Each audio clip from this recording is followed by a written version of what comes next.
ಸಿರ್ಸಿದ ಈ ಮಿಸ್ಟೀರಿಯಸ್ ನದಿ ಬಗ್ಗೆ ನಿಮ್ಗೆ ಗೊತ್ತಾ? ಉತ್ತರ ಕನ್ನಡ ಡಿಸ್ಟಿಕ್ ಸಿರ್ಸಿ ತಾಲೂಕ್ದಾಗ ಒಂದ್ ನದಿ ಹರಿತೈತಿ. ಅದರ ಹೆಸರು ಶಾಲ್ಮಲ. ಫೆಬ್ರವರಿ ನಂತರ ನದಿ ಕಡೆ ಹೋದ್ರಿ ಅಂದ್ರ ನಿಮ್ಗೆ ಬಹಳಷ್ಟು ಶಿವಲಿಂಗ ಕಂಡು ಬರ್ತಾವ. ಆರ್ಟಿಕಲ್ಸ್ ಪ್ರಕಾರ ಅಲ್ಲೇ 1000 ಶಿವಲಿಂಗ ಇದಾವಂತ. ಅದಕ್ಕೆ ಆ ಪ್ಲೇಸ್ ಹೆಸರು ಸಹಸ್ರಲಿಂಗ ಅಂತ ಇಟ್ಟಾರ. ಅಲ್ಲಿರೋ ಶಿವಲಿಂಗ ಬಹಳ ಪರ್ಫೆಕ್ಟ್ಲಿ ಕಾರ್ವ್ಡ್ ಆಗ್ಯಾವ.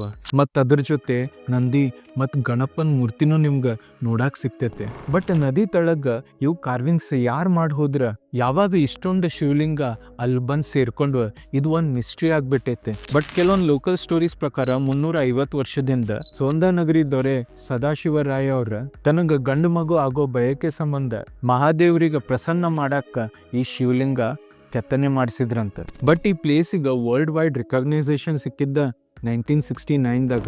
ಒಬ್ಬ ಫ್ರೆಂಚ್ ಇಥೋಲಜಿಸ್ಟ್ ಒಂದಿನ ಆ ಪ್ಲೇಸ್ದಾಗ ಹೋದ್ಮೇಲೆ ಅದ್ರ ಡಿಸ್ಕವರಿ ಎಲ್ಲರಿಗೂ ತಿಳಿಸಿದ. ಮಿಸ್ಟೀರಿಯಸ್ ಥಿಂಗ್ ಏನಂದ್ರ, ಅದ ಸೇಮ್ ವ್ಯಕ್ತಿ ಕಂಬೋಡಿಯಾ ಒಳಗೂ ಇಂಥ ಸಹಸ್ರಲಿಂಗ ಸೈಟ್ ಹುಡುಕಿದ್ದ ಅಂತ.